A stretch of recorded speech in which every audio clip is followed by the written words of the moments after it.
Welcome to Choice Classic Radio. Like us on Facebook, subscribe to us on YouTube, and help keep this show alive by donating at choiceclassicradio.com.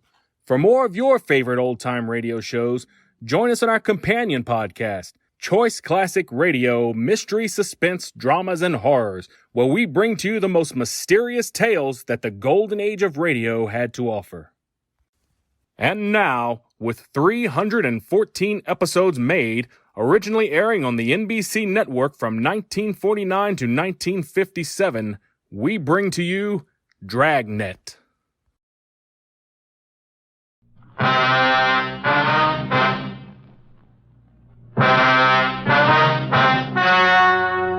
The story you are about to hear is true.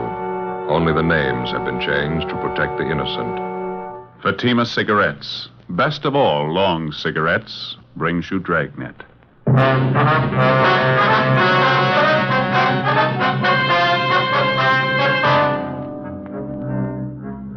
You're a detective sergeant. You're assigned to homicide detail. A well-known businessman in your city disappears suddenly from his home. He's seen driving away from the house in the company of two unidentified men. There's no explanation for it. Your job? Find him.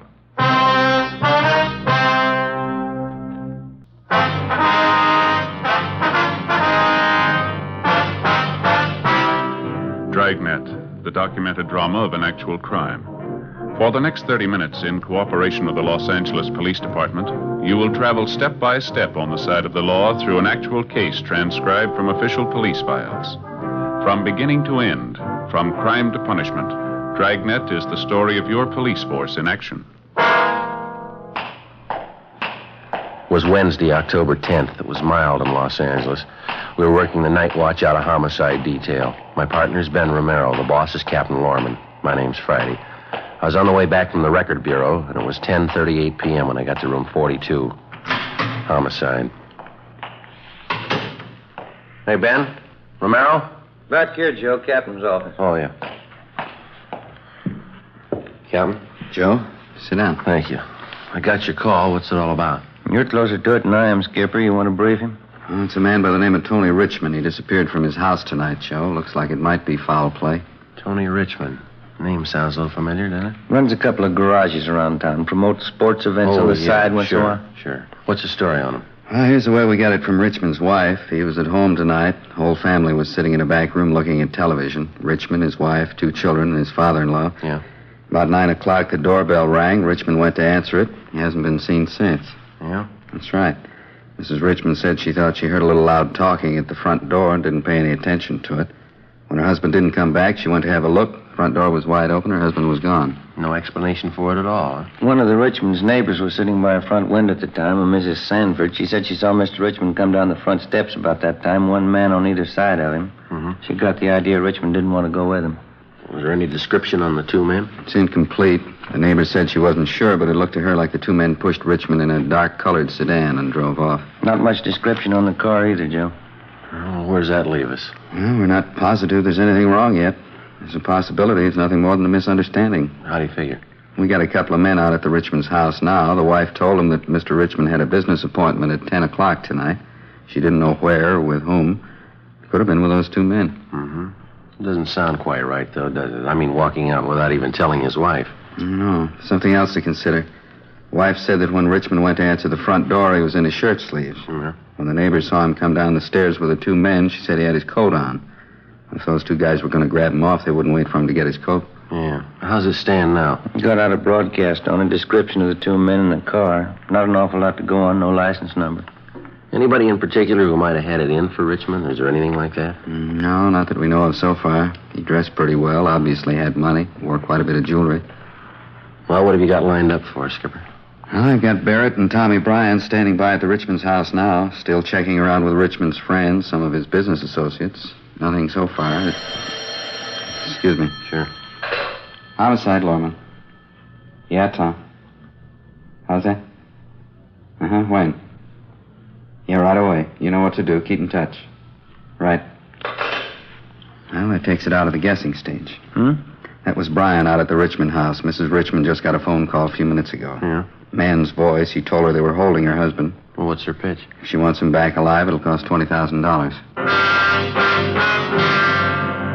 As in all cases involving abduction to extort ransom, the investigating police officer is faced immediately with a dozen problems. But first and foremost is the safe return of the victim. When that's accomplished and the danger of death or bodily harm to the victim is removed, the officers then have the freedom to openly hunt down the abductors. But until the time the victim is safely returned, apprehending the criminal suspects remains a secondary consideration. 10:45 p.m. Together with Captain Lorman, Ben and I left the office and drove out to the Richmond's home out in North Hollywood, the scene of the abduction. We parked our car several blocks away and entered the house from a back street. It was a large, sprawling ranch-style home, richly landscaped. We went inside and checked with the two men from homicide on duty, Barrett and Bryan. They told us that there'd been no more phone calls, anonymous or otherwise. They also told us that so far the victim's wife, Adele Richmond, had been hostile and uncooperative. The abductors had warned her on the telephone about calling in the police, and now she was all for paying the $20,000 ransom and handling the case without the police. While Ben, Tommy, Bryan, and Barrett rechecked the neighborhood for other possible witnesses to the abduction, Captain Lorman and I went inside and met the victim's wife and the victim's father-in-law, Fred Wellman.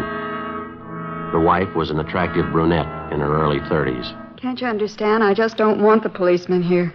They can be watching the house right now. They'll kill Tony if they know you're here. No, honey, there's no use getting upset like this. It isn't going to do any good. Your father's right, ma'am. I know it's hard on you, but getting all worked up isn't going to help much. Well, I wish I'd never called you in the first place. I can handle this. I'll pay them the money. I'll pay them anything as long as they bring my husband back safe. Yes, ma'am, that's possible. But what makes you think you can trust those men? How do you know you'll get your husband back after you pay the $20,000? That's what they told me. When I talked to them on the phone, that's what they promised me. Well, they promised other people, too, ma'am. You give them $20,000, they'll want $40,000. Give them just one opening, they're going to run it into the ground. They'll take everything they can get, and you still won't have your husband back. Well, there's no other way. I have to take the chance. I have to. There is another way, Miss Richmond. That's why we're here. What if it gets in the papers, publicity? Those men are bound to hear about it. There won't be a line in the newspapers, I promise you that. As far as we're concerned, the only men who'll know about it will be the officers working the case. We'll do everything we can, ma'am, but we're going to have your cooperation. I don't know. If anything happens to Tony, I've got to sit down. I can't even think. I'm so worried. That's it, honey. Here, you sit here. I'll get you some coffee. Good hot cup of coffee. Would you see how the children are, Dad? See if they're covered. Yeah, sure, honey. You just rest. You care for some coffee, officers? No, sir. No, thank you. All right. Now, about that phone call that you got, Miss Richmond. They told me $20,000. If they get it, they'll let Tony go. What else did they tell you? That's all. They had Tony, and that if I wanted to see him again alive, we'd have to pay $20,000. Well, what about the arrangements for delivering the money? Did you discuss that at all? No, all he said was get $20,000 in small bills. He said that, too. He said he'd contact me later about delivering the money. Officer, I can't get that much money together tonight. I don't think you'll have to, ma'am. I'm pretty sure the abductors know that, too. Now, how about the voice on the phone, Miss Richmond? Is there any chance that you might have recognized it? No, I haven't any idea who it was. Well, did he give you any hint at all as to about how much time that you'd be allowed to get the money together? Well, he said he'd call later on. I got the idea he meant later on tonight. He told me he'd have more instructions for me then. I'd like to ask you once more, Mrs. Richmond, can you think of anyone who might try something like this on your husband? Maybe somebody who needed money, who carried a grudge against Mr. Richmond. No one at all. Tony always got along very well in business. He works hard. He works awfully hard. I'm sorry, officer. I can't help thinking the whole thing would be better all around if I just pay the money and make them let my husband go. No, it's just the point, ma'am, like we said. How do you know they're going to let him go? If they can make $20,000 overnight, it's a good bet they're not going to let him go that easy. You can't make those kind of deals with them. Now, believe us. What can I do, if anything? Got your coffee, Del. Good hot coffee. I looked in on the children. They were covered. And now you try some of this coffee now. Thank you, Dad. Well, what are we going to do, officers? We can't just sit here and wait. There's a few things I'd like to brief you on to start with.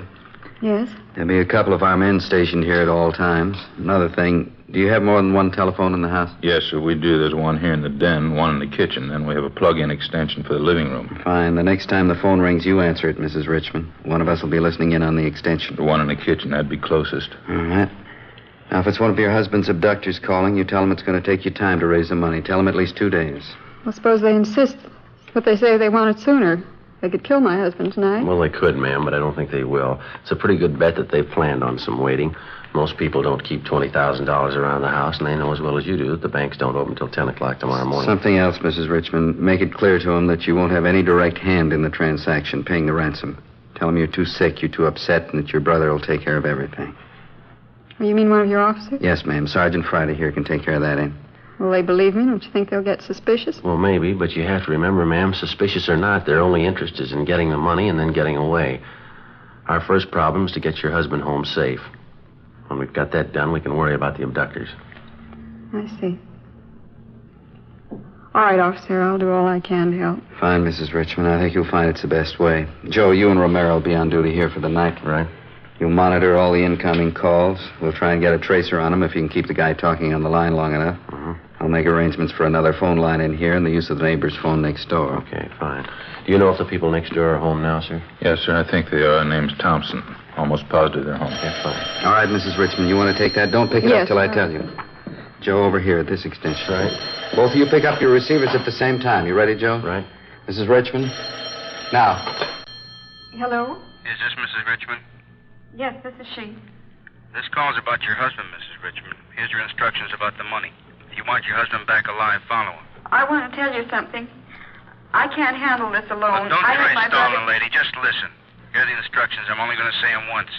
Get 20,000 in small bills by tomorrow. 5s, 10s, and 20s. Bring the cops in on this or we'll kill your husband tonight. Now remember it. We'll get the rest of the instructions tomorrow. Please listen. Can't my brother help? Hello? It's a fast one. Wouldn't even give her a chance to talk. What did you say, Sergeant? What was it? Well, let's go back in there, huh? Yeah. Did you hear him, officer? He wouldn't let me talk. It's just like the last time. I couldn't even tell him. Yes, ma'am, we heard. Now, why don't you sit down right here? Said not to call the police. Said they'd kill him tonight. They'd kill Tony. Grab her, Joe. I got her. Poor Dell. All right, you want to clear the sofa off? Yes, sir. Poor Dell is too much for her. All right. There we go. Yeah. I think you ought to call your family doctor, sir. Sedative might help her quite a bit. Get her a little rest anyway. I already did, Sergeant. I could see this coming. I'll get a blanket. Well, what do you think? I only want 20,000 by tomorrow. 5s, 10s, 20s. Said more instructions coming. Threatened to kill Richmond if we moved in.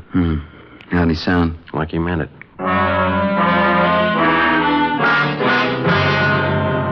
12:35 a.m. Captain Lorman and I remained by the phone. The family doctor arrived, gave Mrs. Richmond a sedative, and she lay down for a rest in her room. Barrett, Tom, Bryan, and Ben came back to the house just before 1 a.m. They had a few more details on the description of the car used by the abductors, which they'd gotten from residents in the neighborhood. The information was relayed to communications, and a supplementary broadcast and an APB were gotten out. Ben and I stood watch at the house for the rest of the night, but there were no more calls.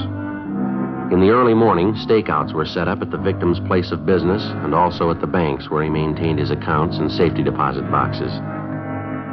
That night, Ben and I still were at the Richmond place, standing by at the phone. There'd been no contact from the abductors during the day. We waited. Midnight. 3 a.m. 6 a.m. No word.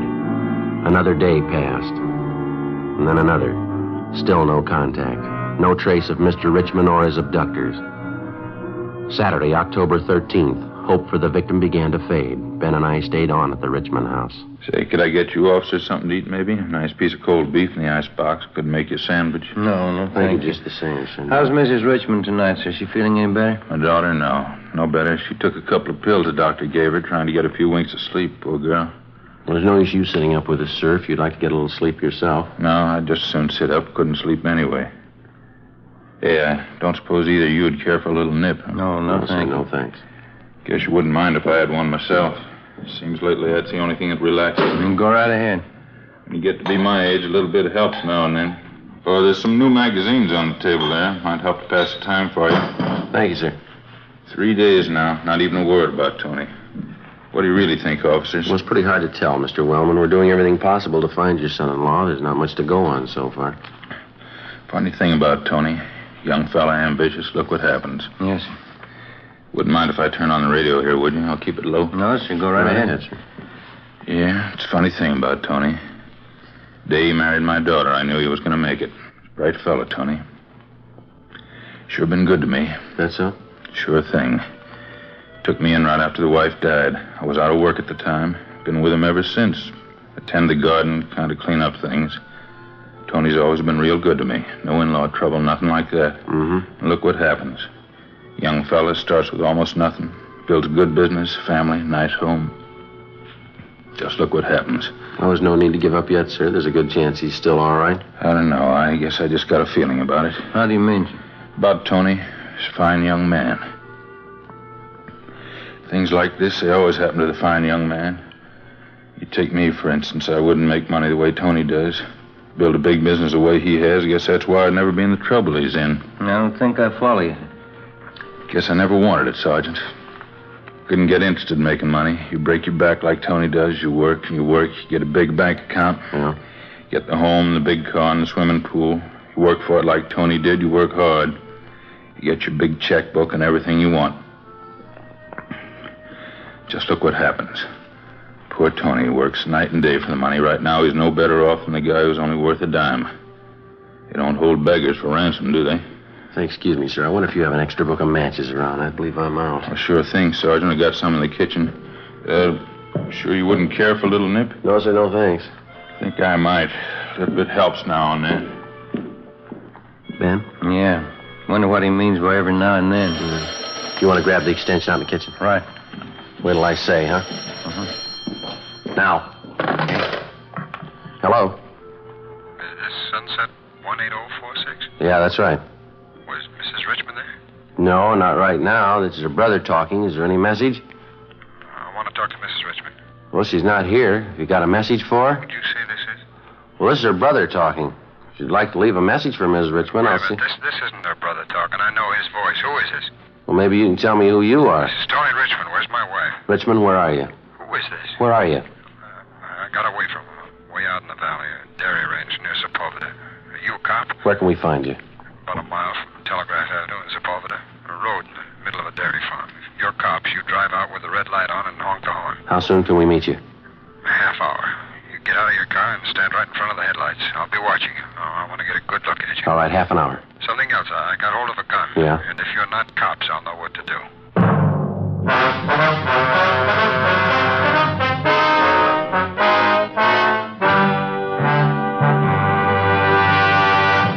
You are listening to Dragnet, authentic cases from official police files.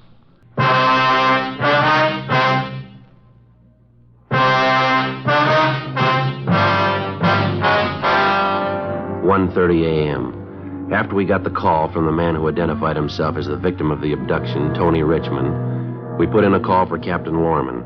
We told him about the phone call from the victim, his request for us to pick him up, and also about the conditions he stipulated that we follow. The captain ordered 3 cruiser cars and a car to pick up Ben and me and take us to the location specified in the phone conversation. 2 a.m. With the red light turned on, we pulled up at the approximate location indicated. It was a lonely spot on a lonely road, a little more than a mile off the nearest highway. We waited.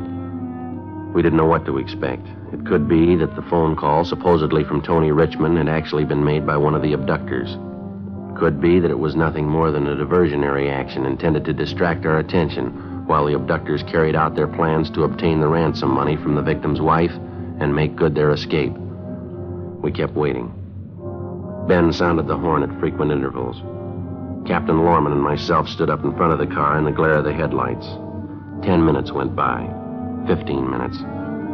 Finally, a half a dozen yards down the road, we spotted a man climbing up the side of the drainage ditch and onto the road. He walked slowly toward us into the glare of the headlights. In his right hand, he held a gun. You can put the gun down, mister. Go to the police, show me. Here's our car. Here's our identification. Here you are. His badge, ID card. Oh, thank God. Thank God, thank God. The first thing we did was to notify the victim's wife and family that he'd been found and that he was unharmed. Then we called the office and told them what had happened. We offered to drive Richmond to his home immediately, but he told us that he was all right and insisted that he show us where the abductors had held him captive. We got in the car and started driving north along a dirt road that led off Sepulveda. On the way, Richmond briefed us on what had happened. He said that he'd been taken at gunpoint at the front door of his home 4 nights before, forced into a car by 2 men that he'd failed to recognize, and then driven to an abandoned shack in a deserted area in the San Fernando Valley. The 2 men had tied him hand and foot, partially stripped him, gagged him, and placed him under a floor of the shack and left him there. One of the men returned each day to give him something to eat. That night, Richmond told us that his captor failed to retie his hands securely. When the man left, Richmond succeeded in freeing himself from the ropes, made his way to a phone, and called his house. Outside of shock and exposure, he seemed to be all right. After pointing out the shack he'd been held captive in, and after we'd checked through it, Richmond was taken home in one of the cruiser cars. Ben and I remained on stakeout at the shack. Pretty dark. Can you see the shack all right from here? Just about, yeah. Keep an eye peeled on the road, huh? Yeah. Want to smoke? Thanks.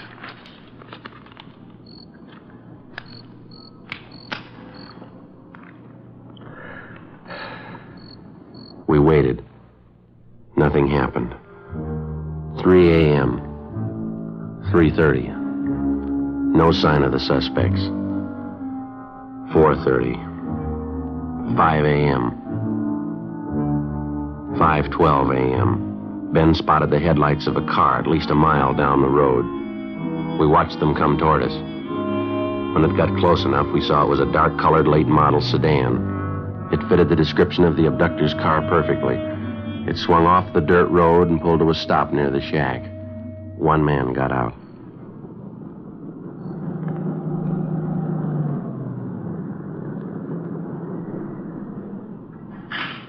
All right. Let's go. All right, Mr. Police Officers, hold it right there. Down, Joe. See him, Ben?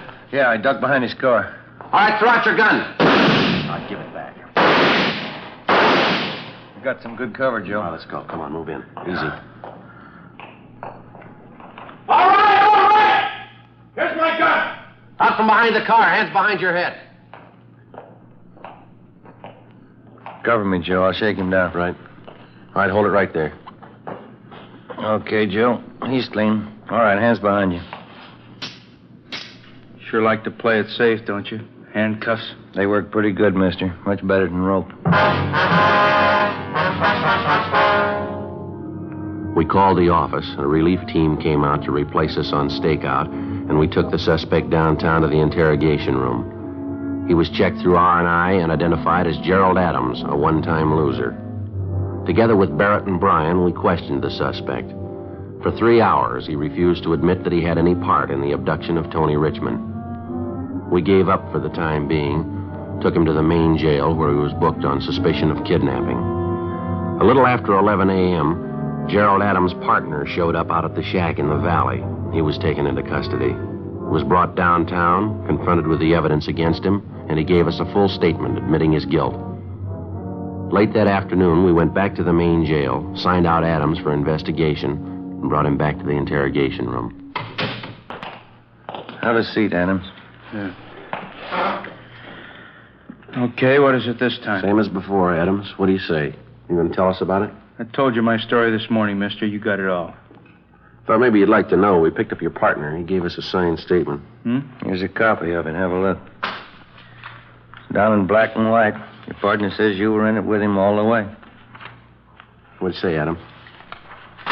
Doesn't mean anything to me. You probably forced it out of him. Well, that's not what he says. He blames the whole thing on you. Says you set up the deal, you gave the orders, you made the phone calls for the ransom money. Says that's the way he's going to tell it in court. He's going to need a lot of proof. He gave it to us. He showed us your apartment, a couple of ransom notes you'd written, showed us the typewriter you wrote them on, showed us the clothes you wore the night you grabbed Mr. Richmond. He's a liar. Not according to our crime lab, he's not. They checked over the clothes, found particles of dirt and pollen in the trouser cuffs. They match up with samples we took from that field out by the shack. Well, it ain't true. None of it's true. You guy's a liar. Well, there's his statement, Adam. It's all there. If you got any corrections in the story, now's the time to make them.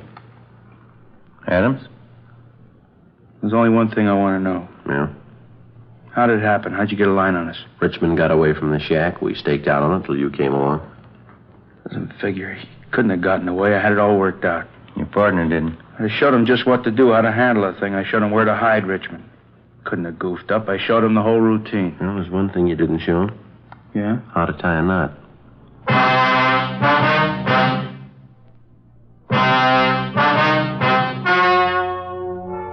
The story you have just heard was true.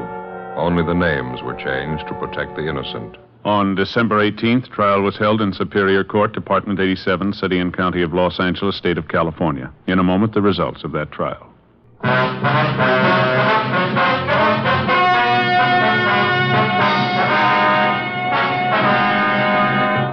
Gerald Adams and his accomplice in the abduction of Tony Richmond were tried and convicted in Superior Court of kidnapping. The state penal code stipulates that kidnapping for the purpose of extorting money is punishable either by death or by imprisonment in the state penitentiary from 25 years to life. Both Adams and his partner are now serving life terms in the state penitentiary, Folsom, California. Ladies and gentlemen, one of the first contributions to the special $5 million Red Cross flood relief appeal was $2.07 in pennies and nickels from two 9-year-old playmates in Kansas City, Missouri. Stepping up to the reception desk in the Kansas City Red Cross chapter, the pair proudly offered their earnings gained from touring neighborhood streets, reciting, and singing nursery rhymes. The money the Red Cross provides for rebuilding a house or refurnishing it, or for helping a family find the means to help itself, will be given outright, not lent. These were the words of President Truman in asking the American public to contribute at least $5 million to the Red Cross to aid the disaster-stricken people of Kansas, Missouri, Oklahoma, and Illinois. Won't you help through your local Red Cross chapter?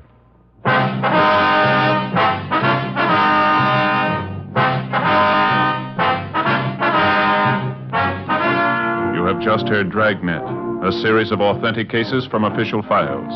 Technical advice comes from the Office of Chief of Police W.H. Parker, Los Angeles Police Department. Fatima Cigarettes, best of all long cigarettes, has brought you Dragnet, transcribed from Los Angeles. Stay tuned for Counter Spy next over NBC.